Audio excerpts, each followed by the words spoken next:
Chapter 23 discusses disorders of red blood cells. So first we're going to start by talking about erythropoiesis, which is the body's process of making red blood cells. Um, Red cells are produced in the red bone marrow after birth. So infants up to um, about 20 years old have red bone marrow where, again, most of the red cells are produced. Until about 5 years of age, almost all bones produce red cells. That's a time of really rapid growth, so that more widespread red blood cell production is necessary. After 5 years, bone marrow activity starts to gradually decline. After 20 years old, red blood cell production takes place mainly in the membranous bones, usually in the vertebrae, sternum, ribs, and pelvis. And then with that overall reduction in activity, the red bone marrow is replaced with what we call fatty yellow bone marrow. Red blood cells are the most numerous cell in the body. They are unusual in that they have no nucleus. They also have a specific design that you can kind of see in the picture here, and we call that a biconcave design. You can see kind of where there's a concavity or a sunken in portion of that cell on either side of it. And the purpose of that different shape or design is to increase the overall surface area of the cell, which enhances its O2 transport ability. It also has a really thin cell membrane, which allows oxygen to rapidly diffuse into the cell.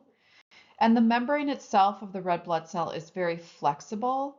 So that allows that red blood cell to really squeeze through tight spaces, specifically through the tight spaces within those capillary beds so that it can get to the tissues.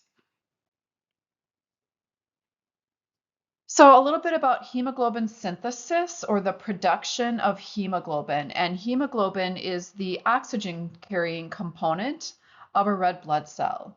So the rate of hemoglobin synthesis in the body is dependent on the availability of iron.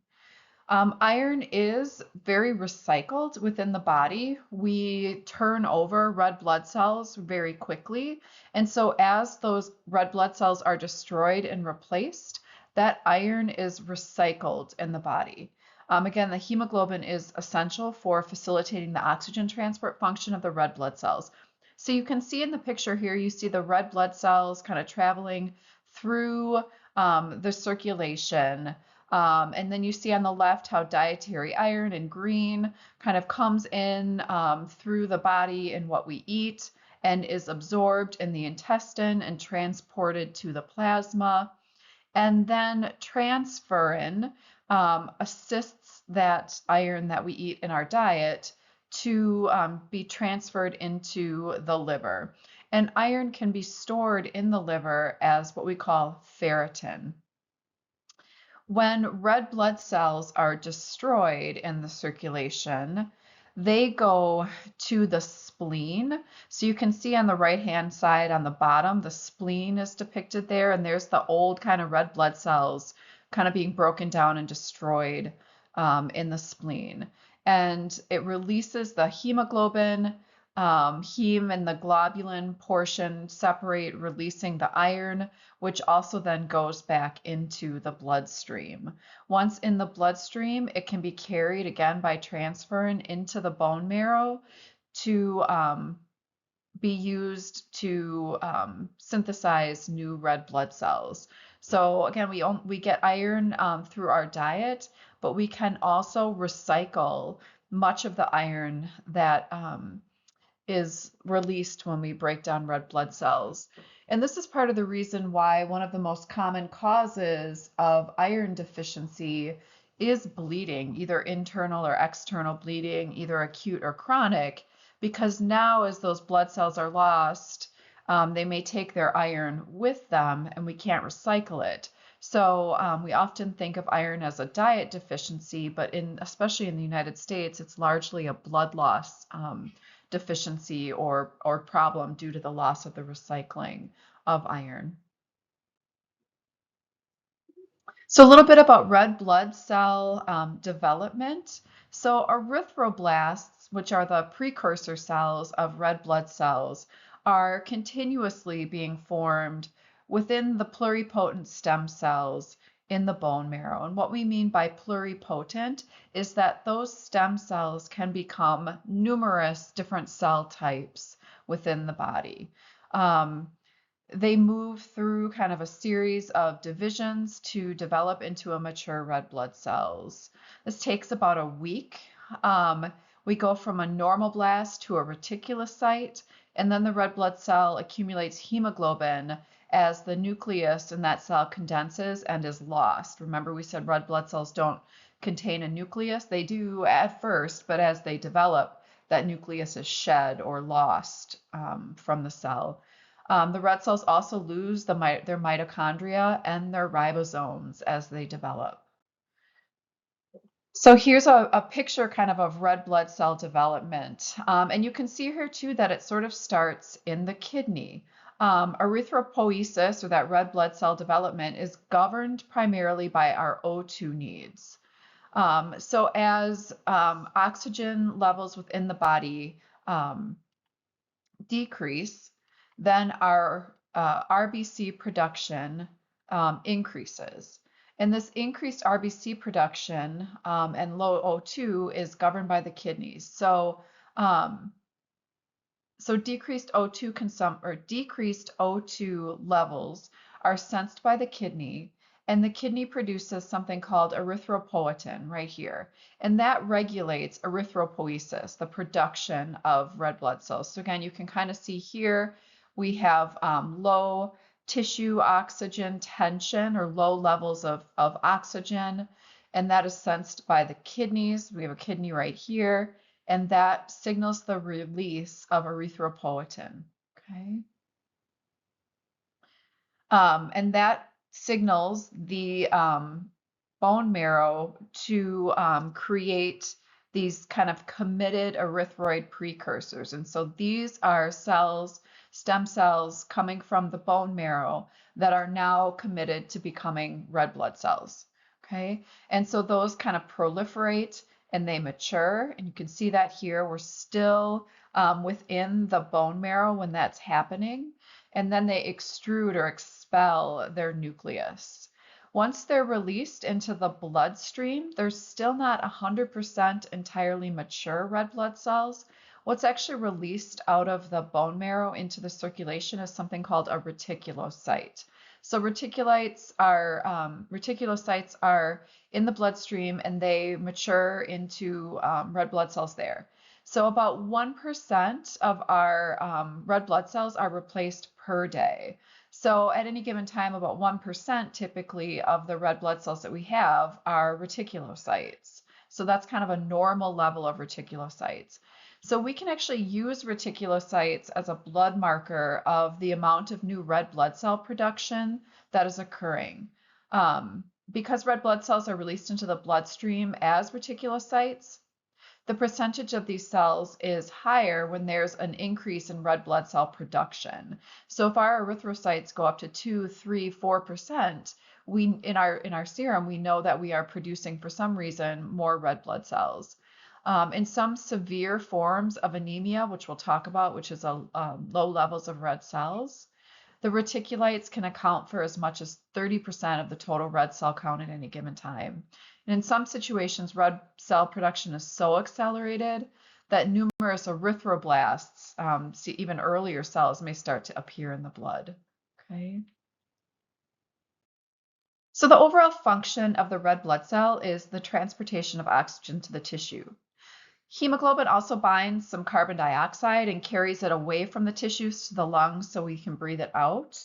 But each molecule of hemoglobin can carry 4 molecules of oxygen. So that's really its primary function. The hemoglobin molecule is composed of 2 pairs of structurally different polypeptide chains. And each of the 4 polypeptide chains consists of a globin or a protein and a heme unit, which surrounds an atom of iron that actually binds to the oxygen. Okay. Elasticity and stability of the membrane of the red blood cell allows it to deform and easily fit through small capillaries. And again, the shape of that cell helps to increase its surface area and increase its oxygen carrying capacity. So, since we're turning these red blood cells over pretty frequently, we should also talk about red blood cell destruction. So, destruction of red blood cells in the body is usually equal to production. And so, we said production of reticulocytes is about 1% per day. So, destruction of red blood cells is also around 1% per day. Exceptions to that are things like hemolytic anemia, which we'll talk about, where the lifespan of that RBC is much shorter. So a red blood cell has a lifespan of approximately 120 days. As we said before, they're broken down within the spleen, and the degradation products of those red blood cells as they break down are recycled. So things like the iron and the amino acids that are released, we recycle into the production of new red blood cells. The heme molecule that is released from destroyed hemoglobin or red cells is converted to something called bilirubin. And that bilirubin is transported through the bloodstream and it's carried by usually by proteins for removal. The liver does do some further processing of that bilirubin. The bilirubin that's traveling through the bloodstream is called unconjugated bilirubin. And we are not able to excrete via the liver and bile unconjugated hemoglobin, or excuse me, unconjugated bilirubin. So in the liver, the unconjugated bilirubin is made water soluble to what we call conjugated bilirubin so that it can be excreted into the bile. It's excreted typically in the urine and largely in the feces. It's actually what gives the feces kind of a more reddish color, is that excretion of bilirubin in the bile.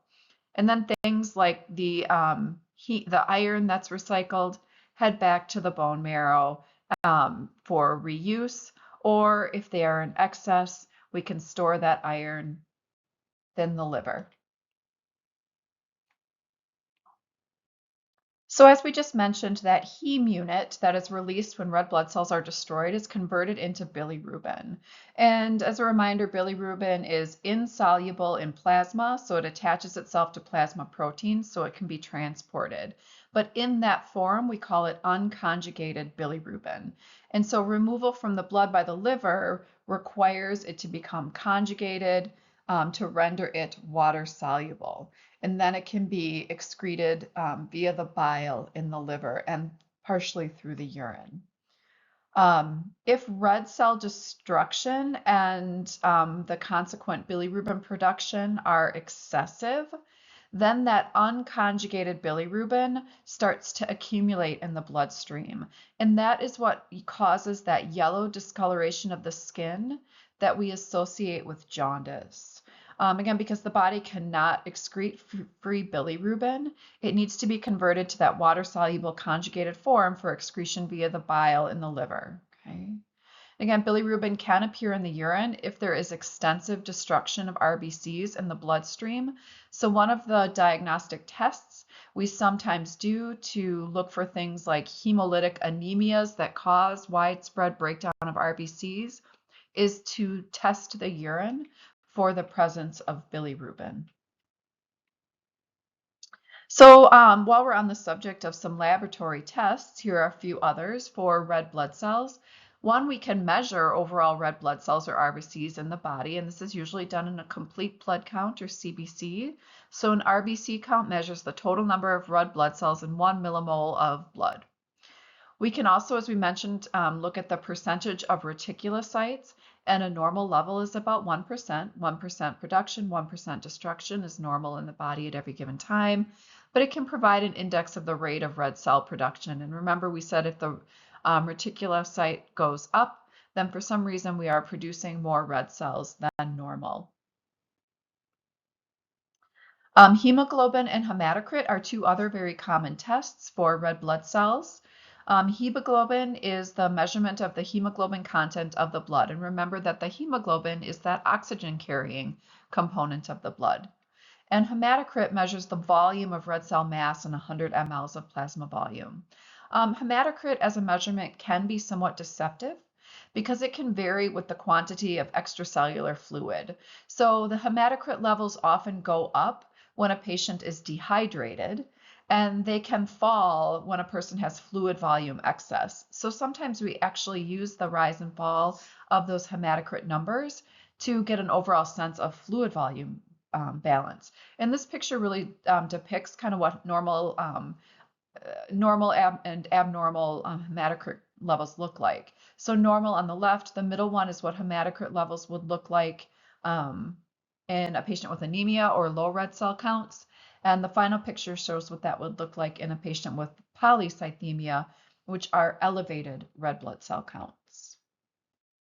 So now we'll talk about transfusion therapy, which is used to replace things like red blood cells when those levels of things like hemoglobin or hematocrit are too low within the body. Red cells aren't the only thing that we can transfuse. We can also replace things like fresh frozen plasma or leukocytes. We can replace platelets. But we'll talk here about red blood cell transfusion. So this is what provides the means for replacement of red blood cells and other blood components.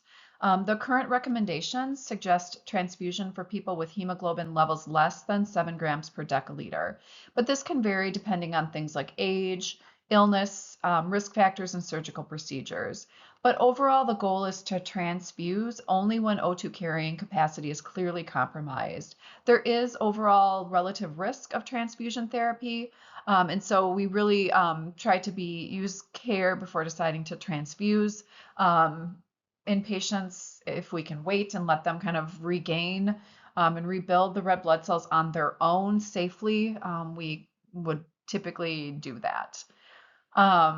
So to talk a little bit about blood types, there are 4 major ABO blood types in humans. They are determined by the presence or absence of 2 red cell antigens, A antigens or B antigens. There's also the D antigen, and its presence determines the Rh positive type. So if someone has D antigens, then they're Rh positive. And if someone does not have, or if there's an absence of D antigens, they are Rh negative. So a person who is AB positive has both A antigens and B antigens as well as D antigens. So they have all 3. Somebody who is O negative has no antigens of either A, B, or D. And then everything else kind of falls in between. So you'll often hear the AB positive blood type as being the universal acceptor because they have all 3 antigens. It doesn't really matter what blood type we give them. They will be able to accept blood with any of the antigens. They will not uh, sense those other cells as foreign because the antigens are all the same.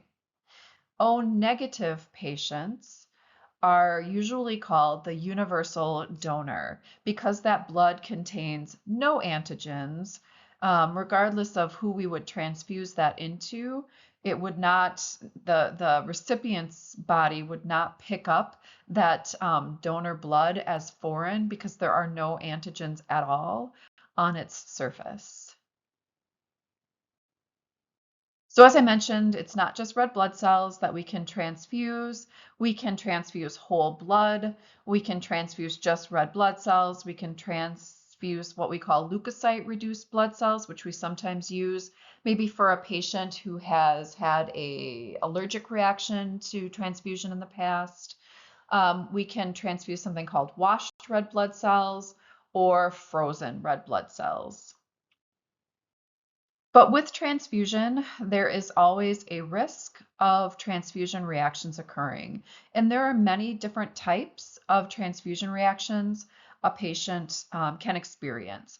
There are allergic reactions, acute hemolytic transfusion reactions, delayed hemolytic transfusion reactions, febrile non-hemolytic transfusion reactions, hypotensive transfusion reactions, transfusion-associated circulatory overload, transfusion-related acute lung injury, and transfusion-transmitted infection. And we'll talk about a few of these here specifically as far as things like causes and clinical manifestations. So the first one we'll talk about is acute hemolytic transfusion reaction. And this is occurring because we are seeing destruction of the donor red cells by antibodies in the recipient's serum. So antibodies in the recipient, the person who received the red blood cells, start to attack and destroy the transfused blood cells. This condition can be life-threatening, but luckily it's also quite rare. Its most common cause is when we inappropriately transfuse blood that is not compatible. So when we have ABO incompatibility. Okay.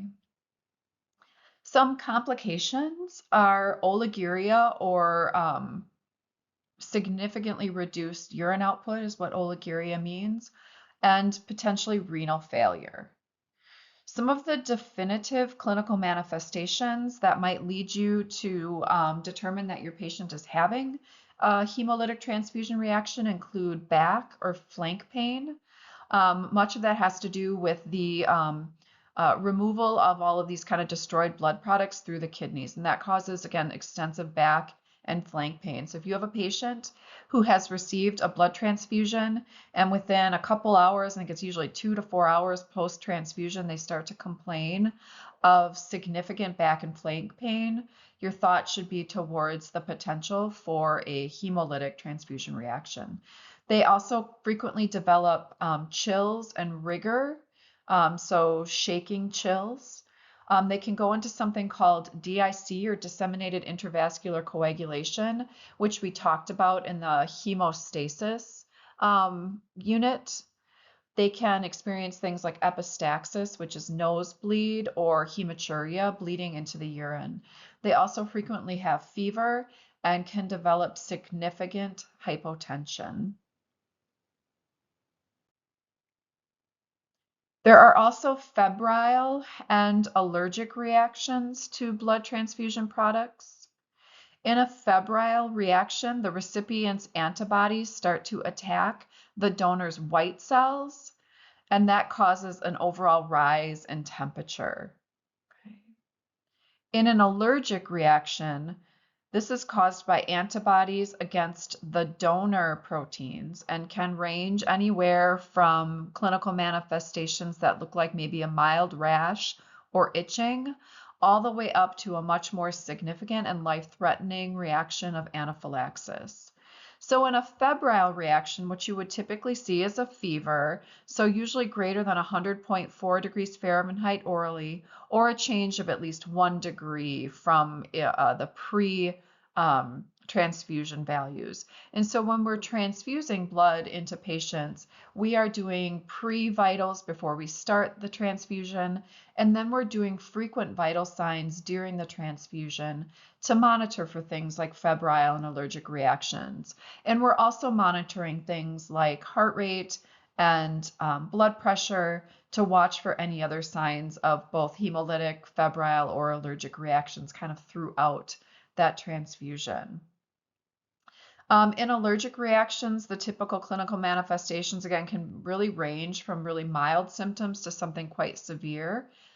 More severe cases might see the development of things like periorbital, lip, tongue, and uvula edema, so face and throat swelling. Patients can become flushed or start to itch. They might develop hives or a rash. And in more severe cases, hypotension and significant respiratory distress can develop. So you can see kind of in the picture those 3 types that we just talked about and some of the defining characteristics that go into each. But the overall nursing implications here, or what we would do if we suspected a transfusion reaction, we would want to immediately stop that transfusion and notify the healthcare provider. We would want to get rid of the blood. We'd get rid of all the tubing right at the hub of the IV line, and we'd begin normal saline infusion. If the patient is symptomatic, we would treat those symptoms. Like for instance, if they were experiencing shortness of breath and facial swelling of anaphylaxis, we usually treat that with epinephrine. We would monitor their vital signs closely. We would want to make sure that the blood that we transfused was appropriate, recheck that cross match. And then we always send, if there's ever a reaction, we take all the blood, the tubing, everything, and we send it back to the lab for testing. We also obtain a blood sample from the patient so we can kind of see what's going on with that. We might be looking for markers of hemolytic reactions. We also look for hemoglobinuria, so red blood cells in the urine. We would watch fluid and electrolyte balance. And another thing that we would watch is serum calcium levels. And we'll talk a little bit more about some of those things when we get to fluid and electrolytes as well. Other complications of transfusion reactions, transfusion lung injury or TRLI, and circulatory overload. In TRLI, this is caused by human leukocyte antigens in the donor blood. This is not a very common reaction, so pretty rare, but also something that can be fatal. It causes severe pulmonary edema or severe swelling and fluid infiltration into the lungs. And that fluid infiltration can significantly reduce what we call gas exchange inside the lungs. So the patient will not be able to bring oxygen in sufficiently. So that pulmonary edema can lead to widespread oxygen deficiency and tissue hypoxia. We can also see hypotension. The treatment for this is really supportive. We have to support the underlying issues, right? Bring the blood pressure up, try to reduce the pulmonary edema, supply oxygen therapy to reduce the hypoxemia. In circulatory overload, that typically affects people who are already at high risk of this happening. So really what it means is that there's just too much volume in that vascular space of my patient.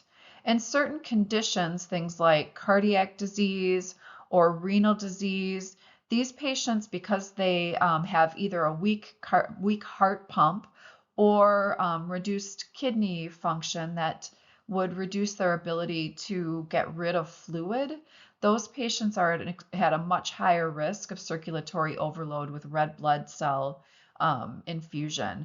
If we're transfusing red blood cells into patients with cardiac disease, things like heart failure, or into patients with poor renal function, we do it much more slowly.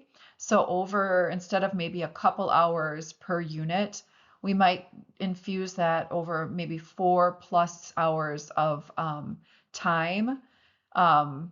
We might split the units of blood so we can infuse it more slowly. We do, different kind of infusion methods to reduce the possibility of overload and to be able to monitor those patients more closely for it during transfusion. Because if circulatory overload is severe, it can also be fatal because it can cause acute respiratory distress. So all that extra fluid can start to build up and back up into the lungs.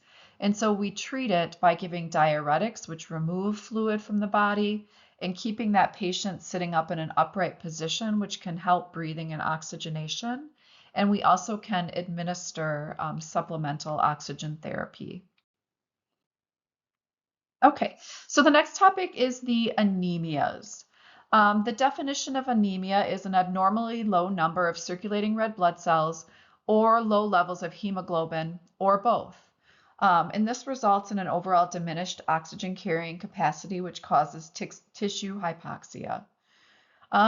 There are 4 primary causes of anemia. One is excessive loss of red blood cells from bleeding. The other is destruction, or what we call hemolysis, of red blood cells. Another cause is defective red blood cell production. And the final cause is inadequate red blood cell production because of bone marrow failure. Anemia is not a disease, but it's typically an indication of disease.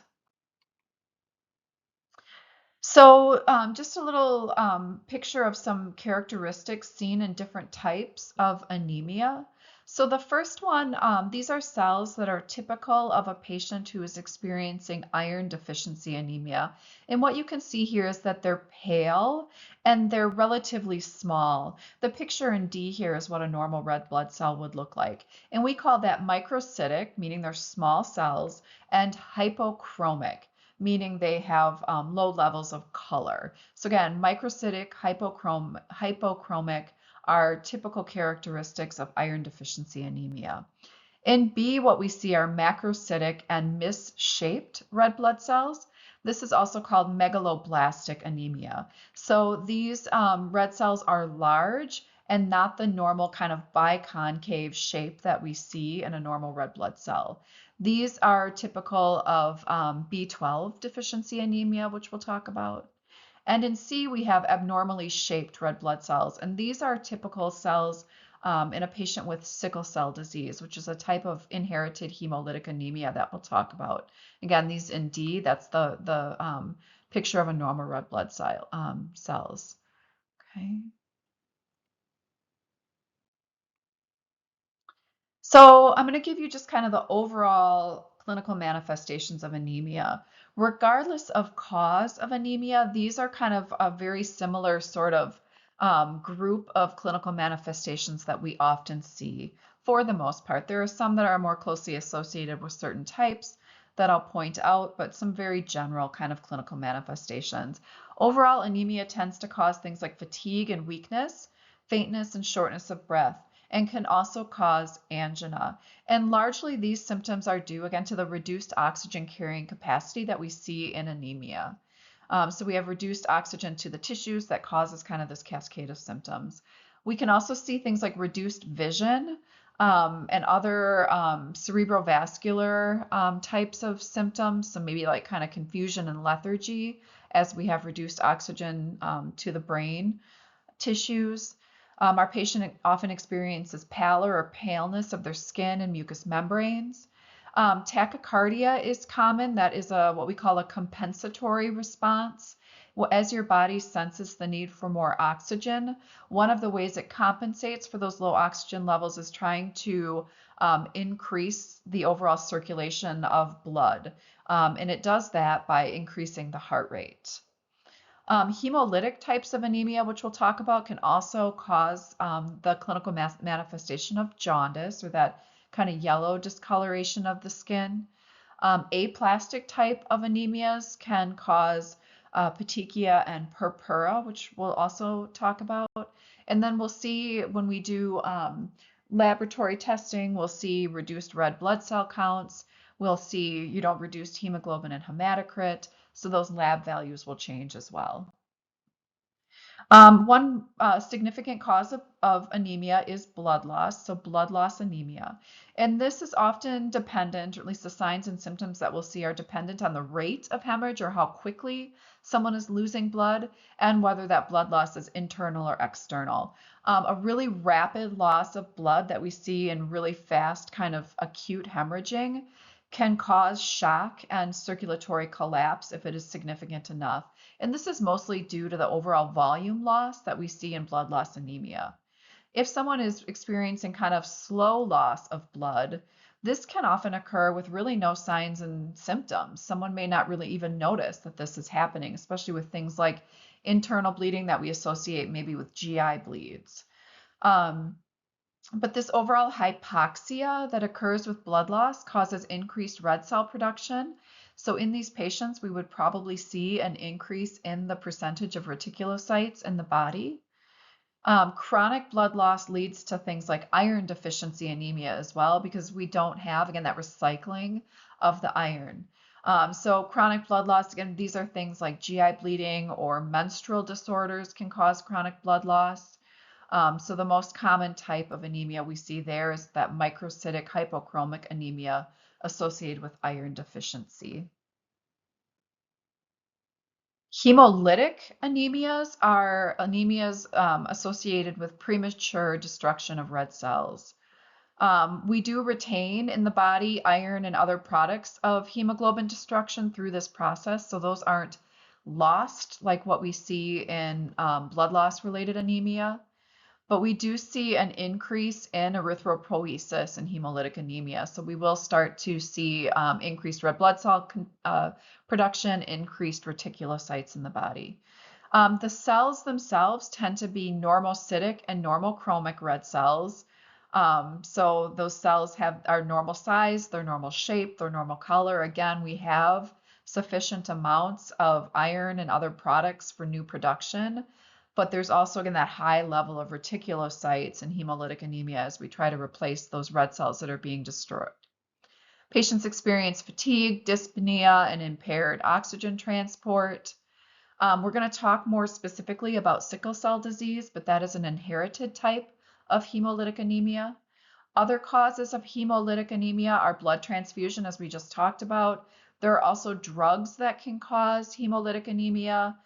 Sometimes toxins released from bacteria can cause this, as well as trauma or antibody production. A large overall RBC breakdown that we can see in hemolytic anemia can cause hemoglobinemia, which is um, excess globulins in the blood. It can cause hemoglobinuria, which is blood essentially in the urine, and it can also cause jaundice as bilirubin starts to build up in the system from that breakdown of RBCs. So I mentioned we talk about sickle cell disease as an inherited form of hemolytic anemia. So sickle cell disease is an inherited disorder in which an abnormal hemoglobin leads to chronic hemolytic anemia, pain, and organ failure. Okay. So the abnormal hemoglobin that is produced in patients with sickle cell becomes what we call sickled when it deoxygenates or if there's low oxygen tension. So if we have a mutation, as you kind of see up in the top, that causes this HBS-associated hemoglobin, if that kind of abnormal hemoglobin becomes deoxygenated, so things that can cause it to be deoxygenated, one example might be if a patient with sickle cell were to travel to a environment that is at really high altitude where oxygen levels in the air are quite low, their hemoglobin cells will become deoxygenated. And as that happens, they start to change shape and they move into this kind of sickled shape. At first, that sickling can be reversible, but if we don't supply oxygen in a timely way, that sickling becomes irreversible. That causes the red blood cells to increase their adhesiveness and they start to adhere or stick to vessel walls. Um, it causes hemolysis or overall breakdown of those red blood cells. And as they start to break down and stick to the walls, they can cause occlusion of blood vessels. And the occlusion of blood vessels will block the blood supply to tissues. And so we can see overall tissue ischemia and infarction or death of tissues if they aren't getting an appropriate blood supply. So manifestations of sickle cell disease, one is hemolytic anemia. So that overall kind of increased destruction of red blood cells. They have often chronic hyperbilirubinemia. So they have excess levels of bilirubin in the blood. Again, that's common with things that cause hemolytic anemia because we're breaking down too many red cells, releasing bilirubin, kind of overwhelming the ability of the liver to remove that bilirubin from the system. They can also experience what we call a vaso-occlusive crisis. If we have an extreme number of red blood cells that have lost oxygen and have gone into that sickling pattern, we can have kind of a widespread occlusion of the vasculature sort of throughout the body. These patients come in extreme pain. They can have significant shortness of breath. They can have kind of other signs like of jaundice and things associated with that vaso-occlusive crisis.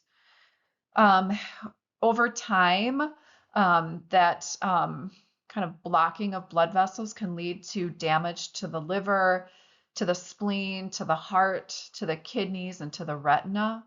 The spleen is particularly prone to damage in patients with sickle cell because, as you recall, red blood cells go to the spleen to be destroyed. And so because of that natural mechanism, the spleen is again particularly prone to damage and injury from sickle cell. There's also a condition called acute chest syndrome that we sometimes see in sickle cell patients. This is actually the leading cause of death in sickle cell. This occurs with vessel occlusion to the lungs. Um, Acute chest syndrome is usually characterized by sudden and severe chest pain. These patients also may develop a cough because they start to get pulmonary infiltrates. They have respiratory insufficiency, and so they'll experience things like dyspnea or shortness of breath. And acute chest syndrome is really a medical emergency in a patient with sickle cell disease. They may also develop a really painful bone crises that is caused by bone marrow infarcts in these patients. One of the significant clinical manifestations of sickle cell is extreme pain, both from vaso-occlusion and from these bone crises. And so these patients need significant pain management as well. Other things that can occur, things like TIA, transient ischemic attack, that looks like a stroke, but the symptoms typically resolve. But that's often a precursor or a warning sign to CVA or stroke. They can also get iron overload because of all the breakdown of those red cells releasing iron into the system. Children with sickle cell often have an increased susceptibility to what we call osteomyelitis, which is an infection of the bone, and they may experience slowed or reduced growth over time. So some diagnostic and treatment related to sickle cell disease. In the US, we do a significant amount of newborn screening. And in many states, newborn screening for sickle cell disease is mandated for all new births.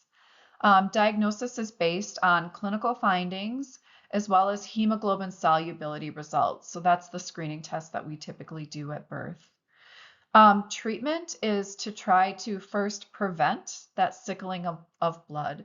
And so to do that, we want to counsel patients and help them to avoid situations that might precipitate sickling episodes. So things like infections, things like extreme cold exposure or severe physical exertion, other things, acidosis or dehydration.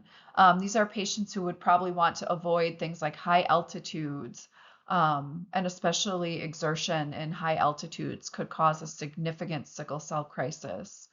If these patients do experience an infection, we tend to treat those infections very aggressively. We encourage immunizations in these patients to try to prevent infection. We often may use blood transfusions for these patients, especially in crisis or in chronically severe disease. A lot of the time, the treatment is really supportive care and symptom management, so things like pain management, oxygenation management. There is a drug, hydroxyurea, which is a drug that we often use for prevention of sickling in patients. At this point, there is no definitive cure for sickle cell disease, although there are some new gene therapies that are starting to be used that have shown some promise in reversing sickle cell disease. We can also get anemias related to deficiency in red blood cell production. And these are things like iron deficiency anemia, what we call our megaloblastic anemias, which are B12 or folic acid deficiencies. There's also aplastic anemia and chronic disease anemia, and we'll talk about these. So iron deficiency anemia. So iron deficiency is a common worldwide cause of anemia, and it can affect people of all ages. And this results from dietary deficiency or loss of iron, or dietary deficiency, but it can also result from loss of iron through bleeding or increased demands from iron. So if someone has significantly increased erythropoiesis, maybe from low oxygen levels, we can start to deplete the stores of iron within the body.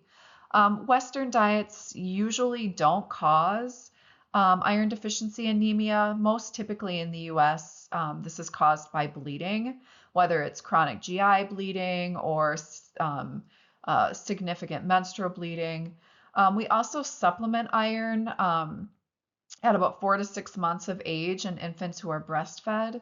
And we tend to have things like iron fortified formulas and cereals, and we recommend those for infants younger than a year of age, just to make sure that they have sufficient dietary intake.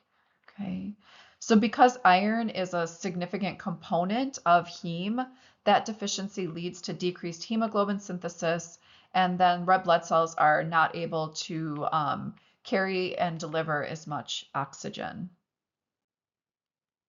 Vitamin B12 deficiency. So those cells are those megaloblastic cells that we looked at several slides ago, where they're kind of large and not normally shaped. So that's a hallmark of megaloblastic anemias. Um, when B12 is deficient, the red cells that are produced are again abnormally large because they have this kind of excessive cytoplasmic growth, and they and I guess odd growth of their structural proteins. So B12 deficiency causes again abnormal red blood cells, which are less able to carry oxygen. B12 deficiency is usually caused by what we call malabsorption issues, um, meaning that the patient is maybe taking in sufficient amount of B12 through their diet, but they're not able to absorb it through their GI tract. So people at risk of malabsorption are older adults. Other people might be long-term users of drugs like proton pump inhibitors. Also, people with gastrointestinal disease, so surgeries like gastrectomies or gastric bypass, um, people with gastritis, those kind of things might not absorb. Also, people who are on strict vegan diets may develop B12 deficiency. Most of our dietary B12 comes via like animal products, either meat or dairy products. And so patients on a vegan diet may need to supplement B12 to prevent this form of anemia. Aplastic anemia is an anemia that describes a disorder of the pluripotent bone marrow stem cells. That results in a reduction of all three hematopoietic cell lines. So it's not just red blood cells that we associate with anemia that are affected here.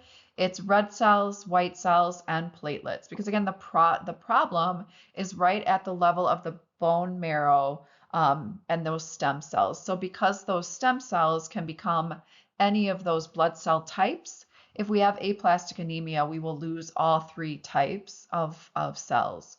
The causes of aplastic anemia, usually things like high doses of radiation therapy, certain types of chemicals. There are toxins that can suppress hematopoiesis through different immune mechanisms as well. So the clinical manifestations and treatment of aplastic anemia, so patients usually have weakness or fatigue and pallor, and that's associated with the loss of red blood cells, so very similar to any other type of anemia. But they also experience things like petechiae, ecchymosis, which is bruising, or bleeding, and those things are associated with the platelet loss of aplastic anemia. And these patients are also more susceptible to infection, and this is because of WBC loss from aplastic anemia. If we look at someone's CBC or complete blood cell count, they'll have what we call pancytopenia. So they'll have low platelets, low red count, low white count. Every single cellular component in that CBC will be affected. And the etiology or the cause is usually a drug or a virus or a chemical. And so the treatment is to try to discontinue or find the cause of that aplastic anemia and eliminate it to try to reverse the condition. If that doesn't work, we can also do things like stem cell replacement or immunosuppressive therapy that can often reverse aplastic anemia. And the final type of anemia is what we call chronic disease anemia. The most common cause of chronic disease anemia is renal failure, and it's also the most severe type. Because people in renal failure have a lack of synthesis of erythropoietin, they don't produce red blood cells as effectively.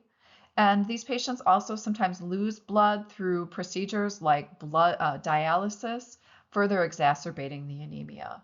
In these patients, to treat this condition, we can supplement erythropoietin. We can give that via injection. And we can also do things like iron or maybe blood transfusions if those hemoglobin levels get low enough to compromise oxygen carrying capacity. We don't want to transfuse patients to hemoglobin levels above 12 grams per deciliter. We usually keep these patients a bit on the lower side of hemoglobin levels. And another type of chronic disease anemia is what we call anemia of critical illness. Anemia is common in intensive care unit patients. And one of the common causes of it is inflammatory cytokines that we see in patients with severe illness. Transfusions in this case are usually not recommended because these patients are so susceptible to things like infection or immune responses that transfusions themselves carry a much higher risk. And so we are very hesitant to start transfusing anemic patients in these settings.